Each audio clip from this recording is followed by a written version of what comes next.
Hey, I got this ring. Gobble me, swallow me, drip down inside of me. Quick jump out, but you let it get inside of me. I tell them what I'm putting, never tell them where I'm about to be. I'm turned down on the bar, I have a nigga running me.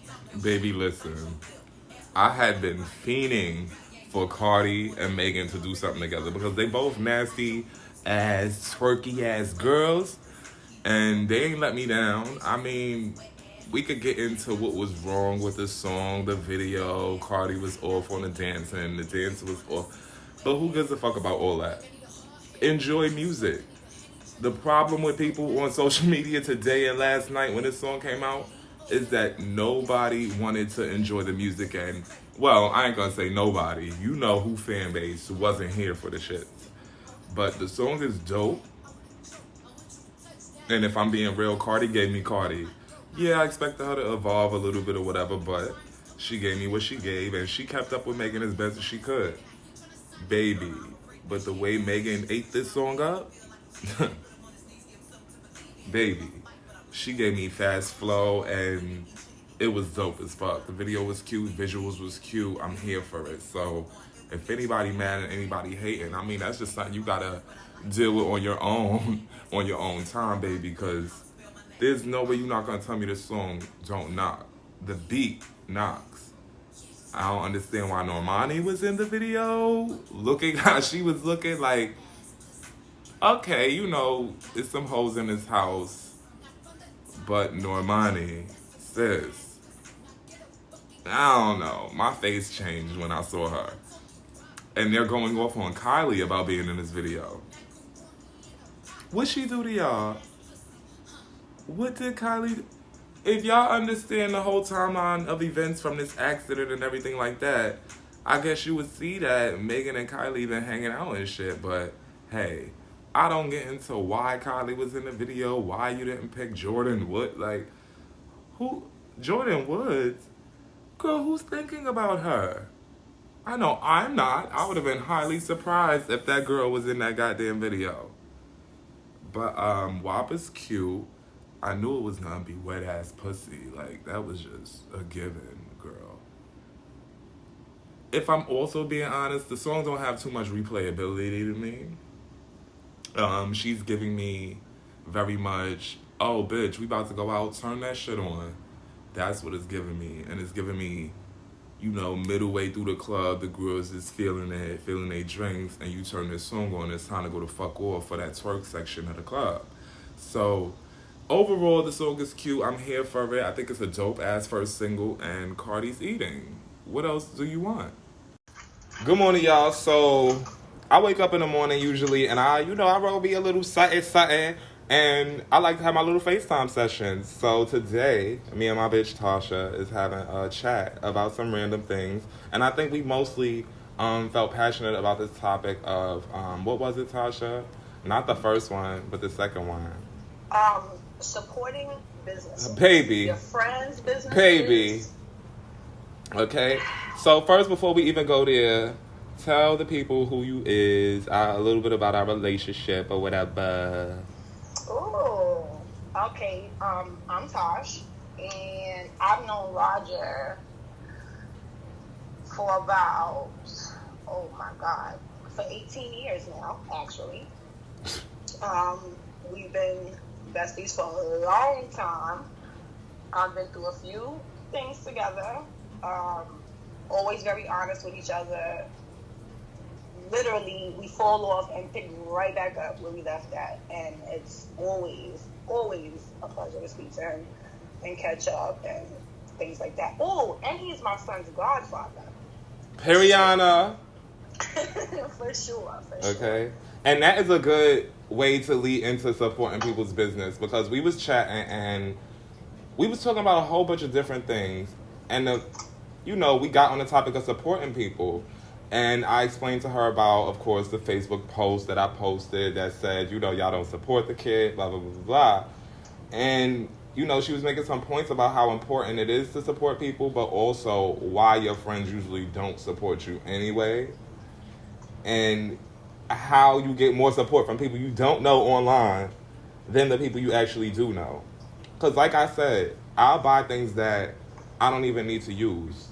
I'll buy skincare stuff. I'll, buy your scarves, your hats, your all of that, your mask. But then you look back and you see the things that you have going for yourself, and you like, damn, well, shit, I ain't even get 5 views on this or 5 likes on that. And it's not even about getting the likes and the views. It's about getting the support and seeing that people is fucking with you, or at least seeing that they see you. You know what I'm saying?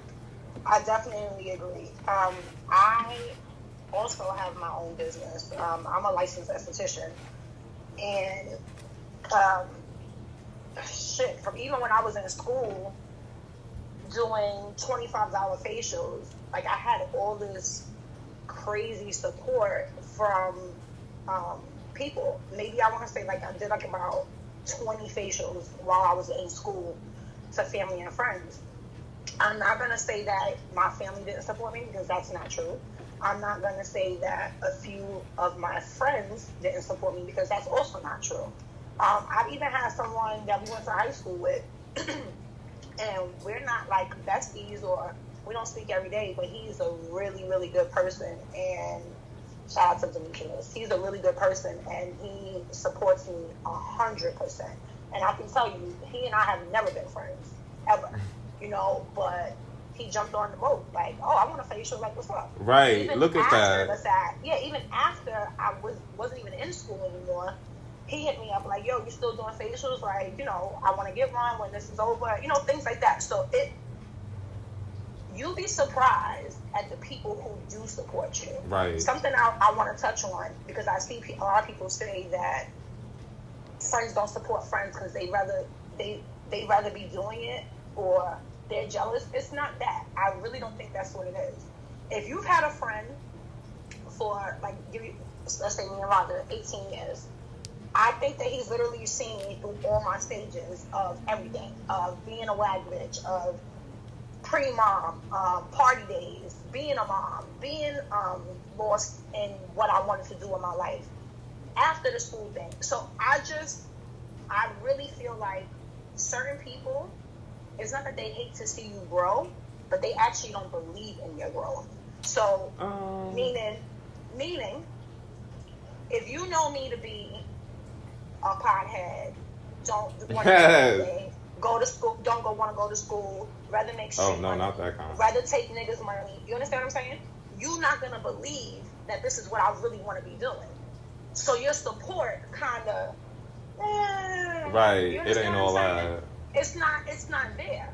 Now, there are some people in my life who were like, nah, I'm so proud that you stepped out on faith. I'm so proud that you found something that you love to do. I'm so proud that you are doing everything that you said you wanted to do. Right. Because there are some people who will be like, well, she said she was going to go to school last time, or she went to school. I went to college 3 times. Okay. It was never for me. It was never for what I wanted to do. It was always because someone made me feel like this is what I should be doing. Right. So better yet, even my own dad, I love my dad, but my dad watched me go to school for 6 months to be an esthetician, and honestly didn't support me at all. Like, he lived with me, and we lived together, he didn't support me at all. I remember one day I even said, like, oh, like, I am pretty damn smart, you know. And he goes, oh, it's esthetician work. And I'm like, no, I was pretty smart before this, too. But because I quit school every time before that, he was jaded. Even my ex at the time, who was another person who was extremely supportive of me, halfway through school, he blacked on me like, yo, this is kind of funny. He's like, yo, you better finish. You don't finish shit. This better be what you want to do. If it's not, stop doing it and find something. And that, honestly, that right there. That's a motivator. Yeah, that conversation woke me up. Because it woke me up to realize, like, damn, I've been fucking with this dude for 4 years, and he's literally seen me do nothing. Or start this, and I don't want to do that no more. Shit, he was around when I went to college one time. So, you find support. Oh, and that same ex has never came and get a facial, but the nigga offered me the money to get my own shop. You see what I'm saying? Come on, support. Support comes in many different forms. You can repost my post. That's a form of support. Shit, I walk down the fucking street all day, downtown Brooklyn, and it's kids, and forget kids, it's grown-ass men selling fucking candy. You know what I'm saying? And for whatever the reason that they selling it for. Listen, not selling candy. Who was that selling candy in high school that... Yo, shout out to motherfucking Marlon. Yes, Marlon. That nigga Marlon. Bitch, when I tell you $91 motherfucking 7, when I tell you I used to buy snack packs from that nigga, and he ain't never let up on his hustle. Do you hear me? Shit about that is, the funniest shit about that is that they was selling that shit for the basketball team. And then that nigga decided, like, I'ma get my own hustle. Fuck that. I'm gonna make this money still. And I remember Marlon was one of the first people in high school with a car before we even left high school. Bitch, come on. Marlon has multiple businesses right now. And Marlon is not that person that he forgot about people that he's known and people that support him. Shit, Marlon's a fucking DJ. That nigga. He is very worldly. He is cultured. He got TVs. The nigga, he got a car shop. I'm very proud of that nigga. Listen, and that's a fucking perfect example because excuse me. It ain't the Rona, it's the weed. Ooh. It's the weed. I'm watching him. It's definitely the weed. Marlon is, while he's choking, I'm gonna just tell y'all something about Marlon real quick. Marlon is the kind of guy, he won't make a page. Like he came up with his mobile car wash, right? I thought that was like the craziest, dopest idea. He made it. He posted about it. When he made the page, he followed people. He followed everybody that we went to school with. Right. And we haven't been in school in 15 years. Yes. We followed everybody that we went to school with. Yes. And most of us followed right back. Absolutely. We posted it. This nigga sell a AirPod case. Okay? I post the shit. That's support. I didn't buy one because I didn't have no AirPods at the time. And I was saying that's the perfect example of, being able to support somebody that, I've never directly spoken to him ever, even in high school, unless it was, let me get this Welch's. Let me get this Oreo or something. And, that's the perfect example of people watching you too, because I've watched him grow. I've watched that man evolve, even from a distance, because me being gay, I wasn't running in the same circles as the Jamaicans or whoever else in Truman because I just wasn't with it. They respected their side, I respected my side. And outside of it, it was just like, damn, I'm watching this dude grow over the years. You know who else? Deuce. Deuce always been on his shit. He still owe me a motherfucking job, okay? But and the fuck do, and calling him out on it. Sure, ma'am, because I'm reposting this segment. Hey, Deuce. Yeah. Mr. What's his name on IG? I don't even know right Bitch, now. it's like, listen, I remember it used to be 950 plus, okay? Remember that? Bitch. Remember Culebras? Oh my God. The Culebras. I still got pictures from the motherfucking senior trip, but we getting off topic. Anyway, so, look, as always, yeah, but they know this is how my little audios go. So basically, one of my last questions to you is, because how do you deal with, people that you think was going to support you not supporting you? Do you continue, I continue to support them regardless through everything, just because that's who I am?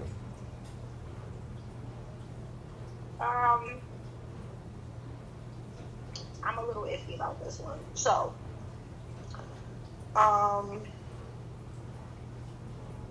shout out to Kirsten, because I'm getting ready to talk about you, but I'm going to make sure I send you the segment so you can hear. But Kirsten is somebody I've known through an ex. She's family members with an ex I had, and she started a clothing line, and her hoodies were really fucking dope. Like, I love that fucking hoodie still to this day. And I was like, I DM'd her like, I want one. Like, how much? She sent me the price. I think it was like $60. Immediately sent her the cash out. Like, I don't got time to waste. I like it. I want it. More than that, I wanted to support her. I love seeing people step out doing something out of the ordinary. She's a mom. She's black. She's from the hood. I know her personally. Her items are dope. I'm going to support her. Let's say I didn't think her items were dope enough for me to want to buy, or I couldn't afford to buy them. I would have reposted it. Right. That's Even all when it I takes. wear her, anytime I wear, honestly, anybody who knows me knows I'm supportive all the way fucking through. So you're right. I am going to still support you. I am. To be honest, I am. Even if I don't see you showing me support, I am. Now, Kirsten is somebody, the second that I put up that I was waxing on my own, she jumped on it. She sent me 2 clients. She paid full price. She didn't question me about anything. Right. She just did. She sent me 2 clients, and every time I know somebody came through her, I text her like, thanks, Kirsten, and she knows what I'm talking about. She don't look for nothing from me but support. That's literally what we do. Yo, she was eating dragon fruit one time, and I was like, yo, where did you buy that from? And she was like, oh, upstate. Like, if I go up there, I'll grab you something. Literally, the next day, she called my phone. This is not my friend. We are literally homegirls, okay? She called my cell phone and was like, yo, I just DM'd you and answer. What you wanted again? Like, I'm on my way upstate. How much fruit you want? Right. She Right. shipped it to me. You don't even understand how a little bit of support goes a long way. A long fucking way, son. A long way. Girls from high school, Princess. She's somebody who Baby, love me some Princess. Do you hear me? Okay. I'm so Shout out proud to of her. Princess. So proud of. She is a beautiful mother and everything. Like, all the time. And her oh skin my is so god, gorgeous. gorgeous. And you know, Princess got that beautiful skin, child. Yeah. Oh, baby. She actually supported me and booked an appointment. And like when I tell you, so many things happened between her booking the appointment and me actually going to her that I told her I'm comping her whole service. Like, don't worry about it. You didn't get mad at me. You didn't go on Instagram and rant about a black business being unprofessional. You held it down. And then I told her, like, nah, she don't owe me nothing. And she still cash at me. I mean, Zell me some money. So that's support. Right. Do you understand what I'm saying? That shit goes a long fucking way. I have a cousin, Charlotte, do not kill me. She supports me from day one. She came to my job to get a wax at European. She's gonna kill me because I owe her a facial right now and a wax. Charlotte, I'm so sorry. I'll be home next week. I appreciate the people that support me. So when I'm on, those are people I can't forget. But do you really think that I'm gonna, when I am on, the people who never supported me, I'm not gonna look at you twice. I can't. Right. Why would I? And sometimes it could be a reason why you didn't support me. You know what I mean? And you know, I'm not gonna unfollow you, block you, be mad at you or nothing. Like, it is what it is. You'll come back around. You know what I'm saying? So at the end of the day, you gotta let people go. If they come back, they come back. If not, I guarantee you in 5 to 10 years, and now it's the short term with all this COVID, guarantee you in 3 to 5 years, the same people that had the opportunity to do something better for themselves, like join an organization or start their own business, they're going to be looking crazy, like sitting back twiddling their thumbs. But at the end of the day, it's going to be me moving forward to do what I got to do, whether I get support or not. Because what I don't want to do is be scared to do something because I'm afraid to look stupid. That's what I don't want to do. And that's what's not going to happen. Which is why I just decided to make my own, like, before I started podcasting, I was like, oh, it should be like this. This person got it like that. It should be this. But people love me for just being me and being random and just talking how I talk and just doing what I want to do. And I didn't want to step on nobody's toes. This nigga has been like this since I met him. Day one. I feel like he cursed me out on the first day that we met. It's a possibility. But and I loved him dearly. After that. We were literally inseparable. Like, literally inseparable. They was mad at us. Together. They was mad at us in high school, baby. Like, oh God, here they come. Oh, Jesus. Jesus. Start joking on us. But, you know, anybody, we didn't really have problems in high school. So when I look back, another person, I don't even know what she's doing, but whenever she drops what it is, I'm supporting Derica. Bitch. Okay, because she's a bad bitch. She's a bad motherfucking bitch. Derica, you have to tag everybody you talking about. And now I have to share the segment on Facebook before I post the episode so that everybody can know to listen. But anyway, Derica. Listen, these photo shoots, my wig, and I don't even wear a wig. Listen, I don't know. You know how I always want to post and share and stuff, and people feel a way about their personal photos being shared. Baby, I want to share her photos on all of my social medias, You know and what? just, Okay, but I that's don't what want I'm her, gonna do today. huh? But that's what we're gonna do today. We're gonna go through Girl, get out our my face. followers. I'm not. Listen, y'all. Don't listen to Natasha because, to be quite the fuck honest, mommy was supposed to call me back 4 months ago, like 2 months before the corona hit. And today is the first day I'm talking to her. Why? Because we was up at the same time. Get out my face, girl. I don't want to hear none of your what we gonna do's and plans and shit, girl. Okay? I just do. And you know what? We gonna end on that note. And I appreciate you. I appreciate. Get that in. Y'all don't even understand. He said that shit right before he started recording, and he just wanted to get that in on the video. Go ahead, get it. Say it. You done? I'm finished. I think he's done. Okay, good. Love you. But the bottom line is, honestly, support me, don't support me. Support him, don't support him. At the end of the day, when you are ready to do something, you have to realize that shit will come back to you tenfold. That's why I don't mind supporting. I don't mind taking $100 and blowing it on a small black business because it's gonna come to me tenfold. That's how life works. Absolutely. Period. Please know it. Tasha, thank you for coming through. Thank you for allowing me to record our audio this morning. Don't worry, y'all. I'll be back. She might, because she might be back in a couple of weeks, months, days. Who knows with this one? But she will be back, and I appreciate the convo. So definitely, thank y'all for listening. Oh, wait, and tell the people, before you say bye, tell the people where they can follow you at on like IG and shit. Oh, damn, y'all. All right. Get a pen or give me a note. Give me a pen. So, girl, we in 2020. If they don't rewind. My IG is really long. All right. So it is at PRTTYBRWNROUND.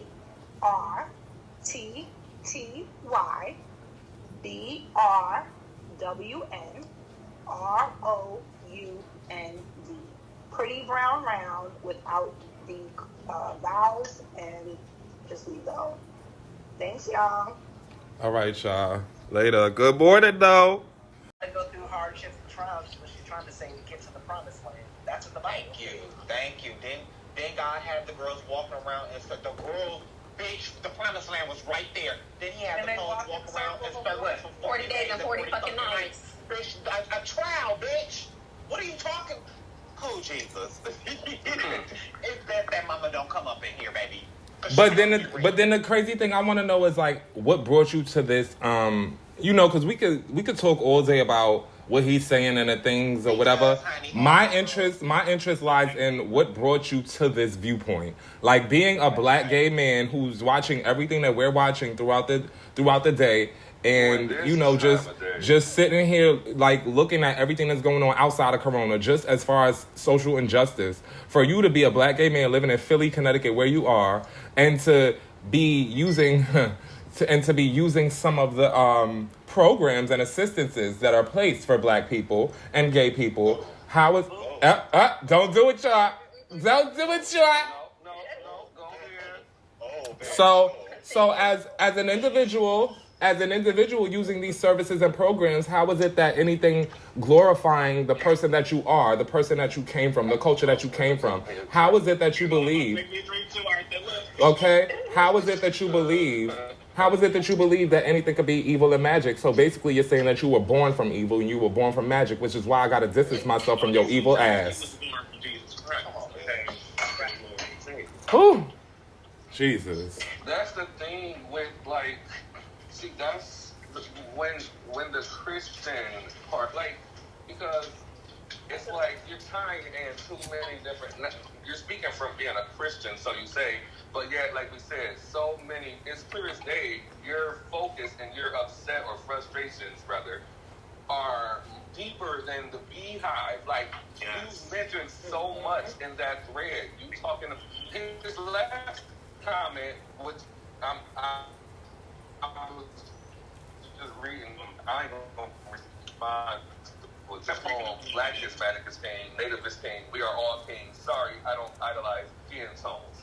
Okay, so we have responded to that. Then he's LOL. The gays have the audacity to single out all races while in the same breath preach equality and respect for their social group. I'm gagging. It's like, what is your fight here? Like, what? How did it go from Black is King to, like, it's just, I don't get it. But then when you keep putting God into it, that's just a girl that's just mad and she's frustrated. She's honey, she don't know what to be mad at. Because her life is in shambles right now. But then if you look back at it, like, let's take the fact of him out of it, right?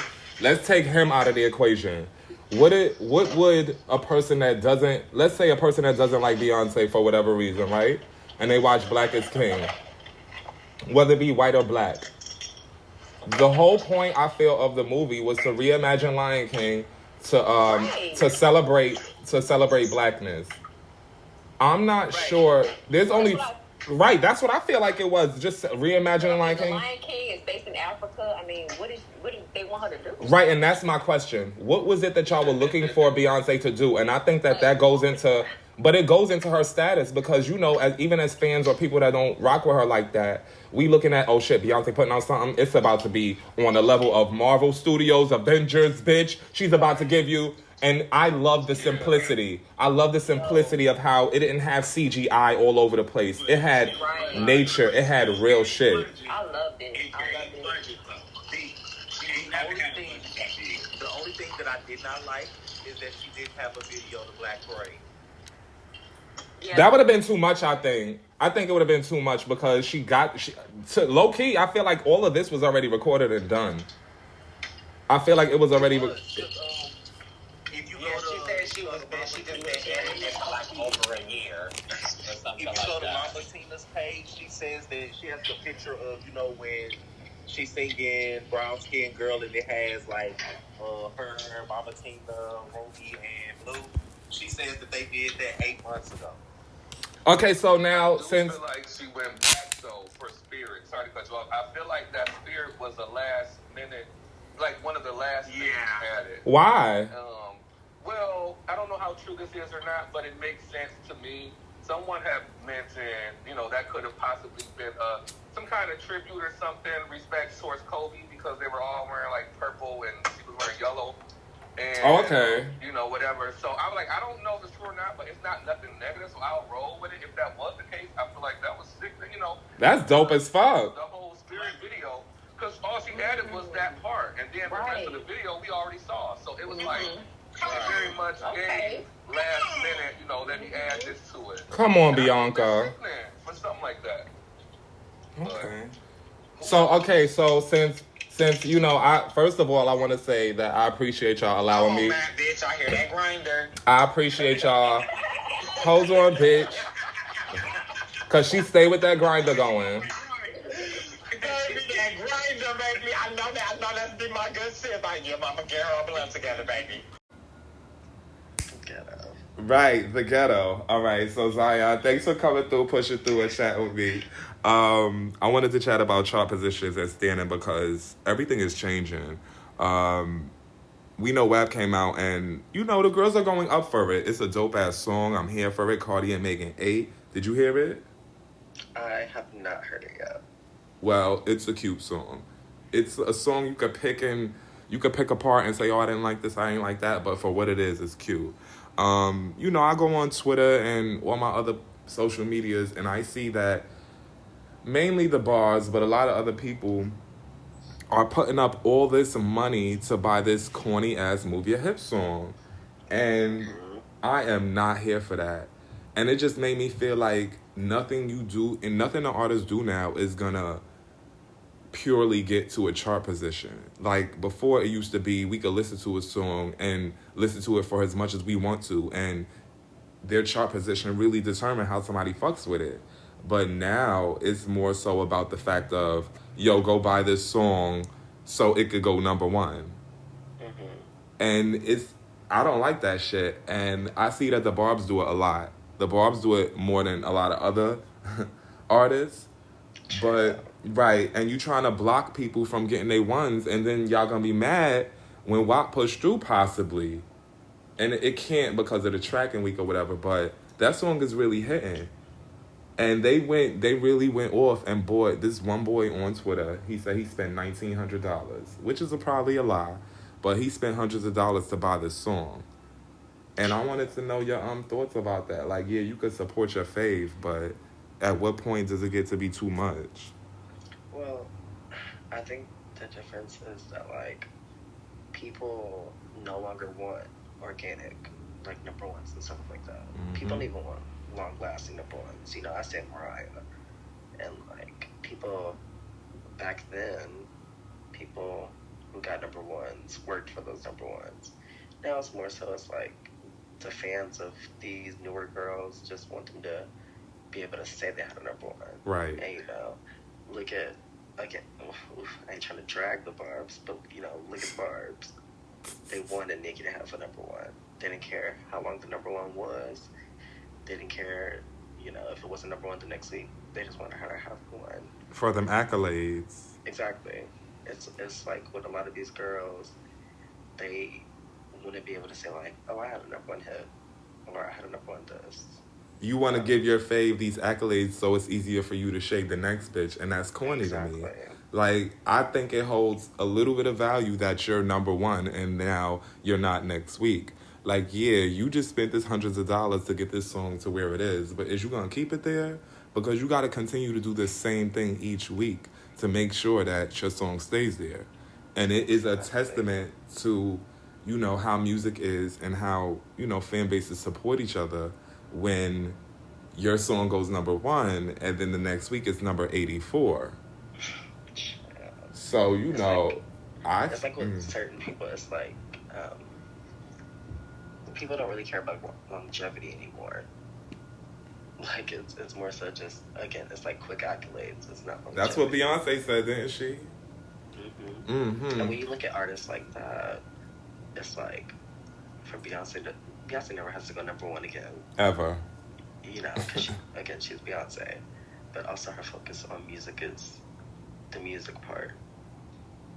Her artistry. So it's, you know, it's a difference of what the girls actually want with their careers. Beyonce wants to make music.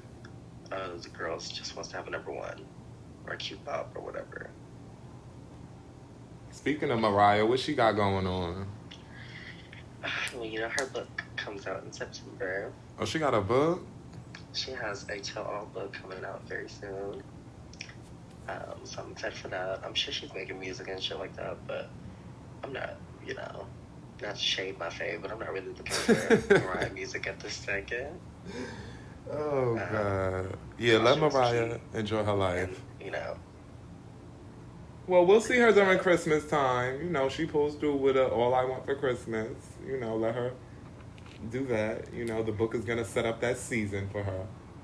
So, I mean, I guess. Yeah. I'm not looking for more music from her at this very second.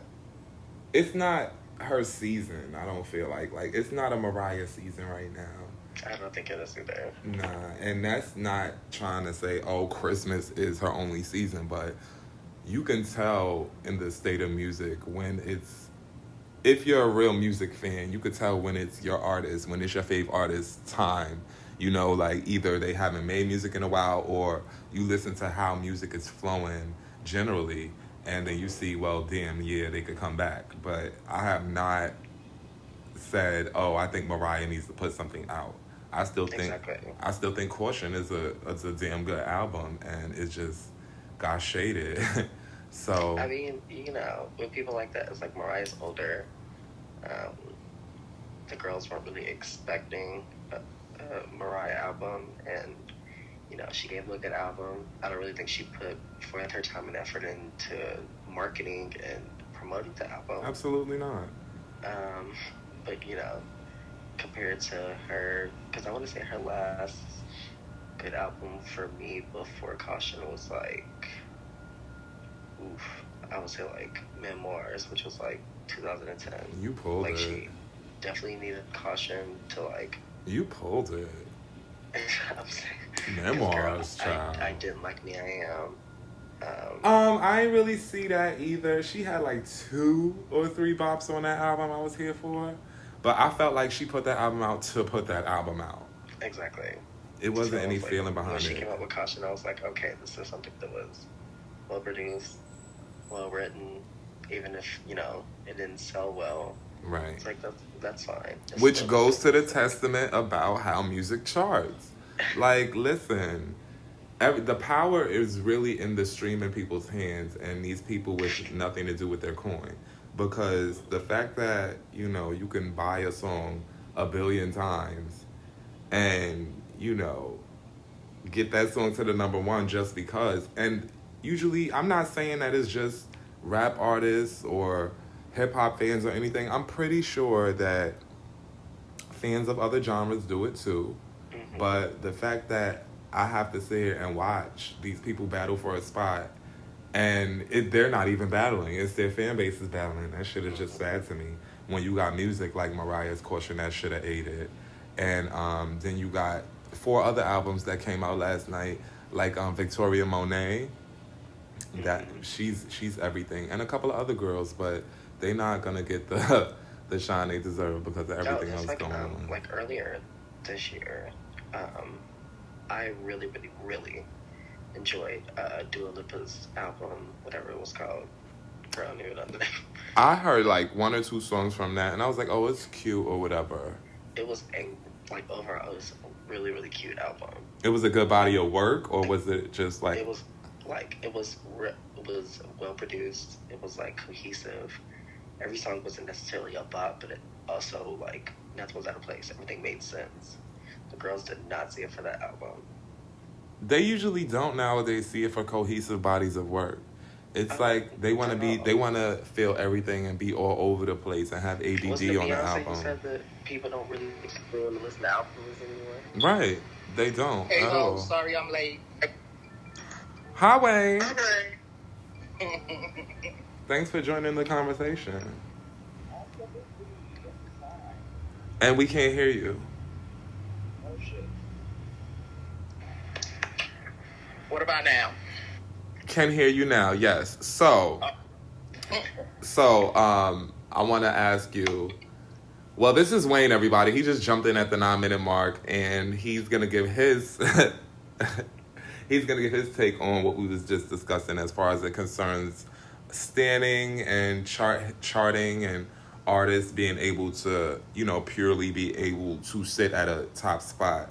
So basically, me and Zion were discussing about how stans are buying this Move Your Hips song so much that it's, even though the song has no substance, the song is late as fuck, it just may make it to be number one. And that pisses me off because even the Barbs know that song is not it. But you're buying it just to give Nicki this accolade of having another number one, and so you can say, my fave got this. But where's the value behind that?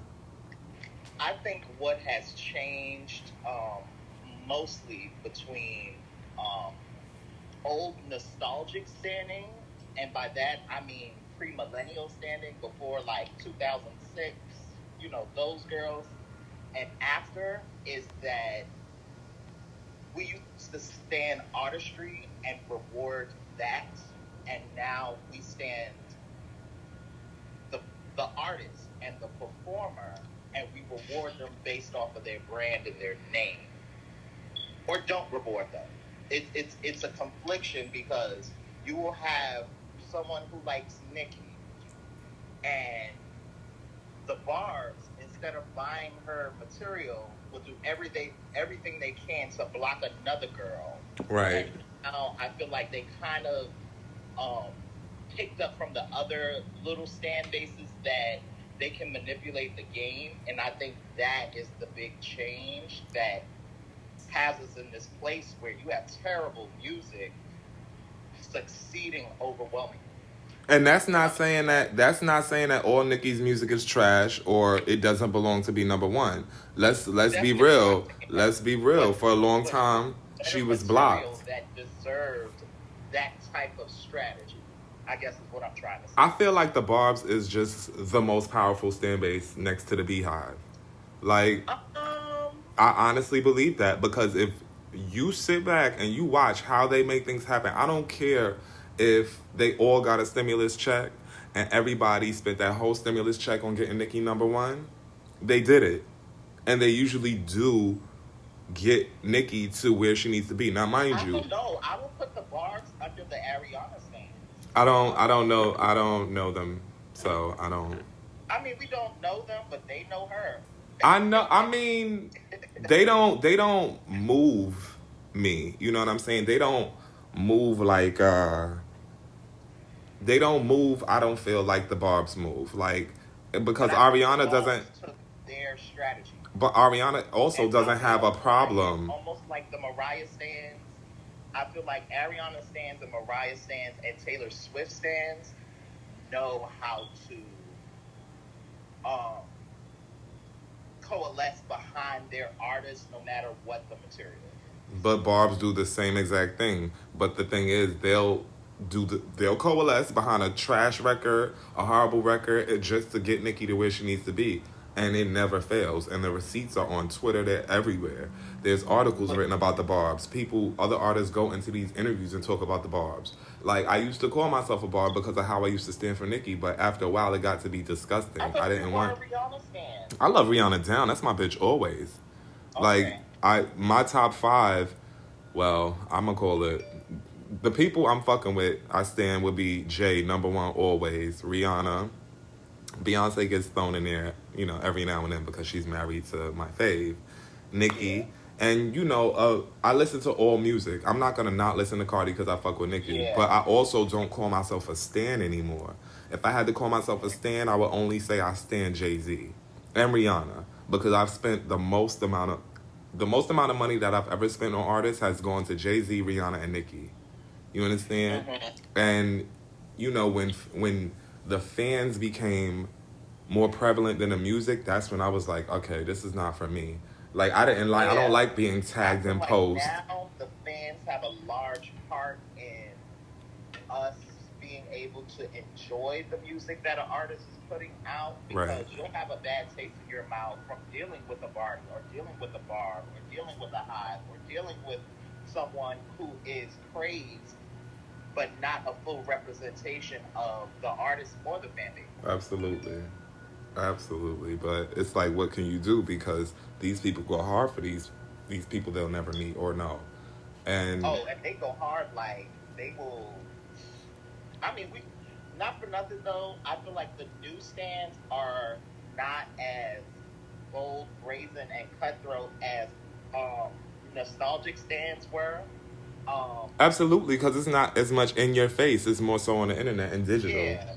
It's less, I'm about to pull up to your city, your state on the Greyhound, on the Amtrak, and beat your ass at your mama house, versus, I'm going to find out where you work, and I'm going to dox you online, and we're going to cyberbully you, and we're going to do all these other things. Which is a mess in itself.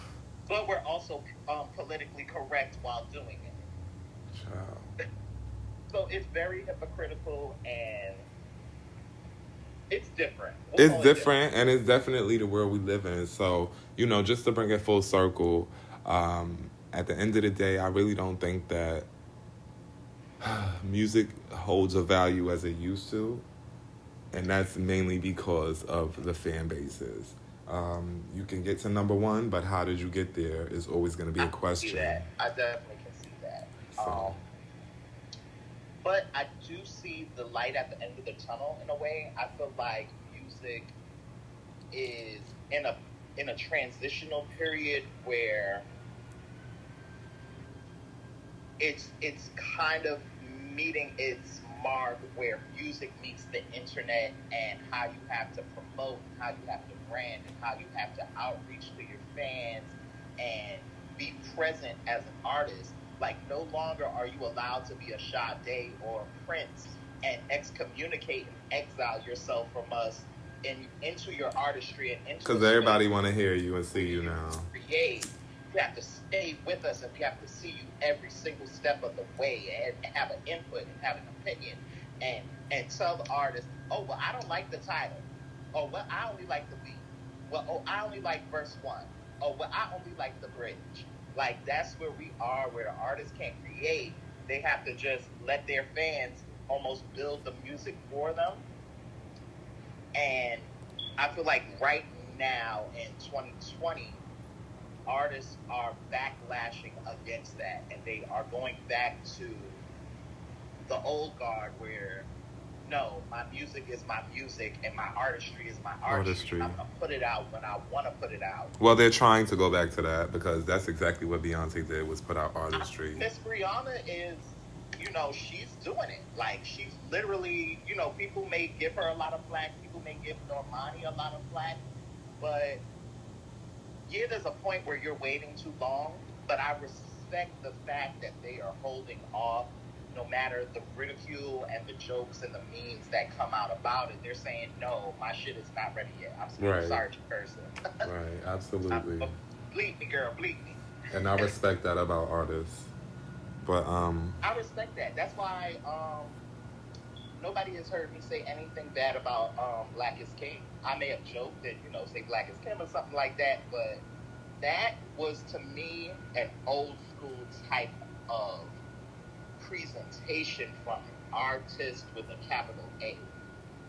No matter how I may criticize Beyonce or feel about her last year and beyond, into the past, that was legendary material. That was a legendary performance. Yeah, she did that. She definitely did that. Like, you have to be a certain kind of creature to sit and open your mouth and critique that badly as a visual. Baby, they were saying Miss Mamas is a witch. Okay, so. I mean, I had my jokes before it came out, but like after it came out, I very much stayed mute and let the Hive have their moment. Yeah, sometimes you do gotta let people have they shine in their moment. Like, that was something that I sat my mother down and was like, Mom, you have to see this, because this is going to be the water cooler moment. This is going to be something you're going to be hearing people talk about of any age, and this is something that her as a child or her as a grown woman, she had never seen before, that I had never seen before. So that's what music is supposed to be. That's what a visual is supposed to be, and I think it was that's important. The quality we should be getting. I definitely think it was quality, and I definitely think Beyonce put her foot in that. So it's something that we could watch over and over, and you could, have. I think it would be cute to watch The Lion King and then watch that and then try to bounce it back and forth and see how it was reimagined. Especially as a person of color, especially as someone that's native to the motherland, I could see how that could be an emotional piece of art for you. Right. But everybody, at the end of the day, is going to have their own opinions on what it means and everything. So it's all about engaging in those type of conversations if you want to. But in speaking about engaging in conversations, thank you, Wayne, for jumping in. And I try to keep my segments a little short because people have attention deficit disorder and they don't know how to just sit still and listen. But I appreciate you jumping on and giving me some feedback and, getting in this segment to talk about charting and standing. And I hope that you could come back and chat with me soon. Absolutely. Thank you so much. All right, Wayne. Have a good one. You too. Bye.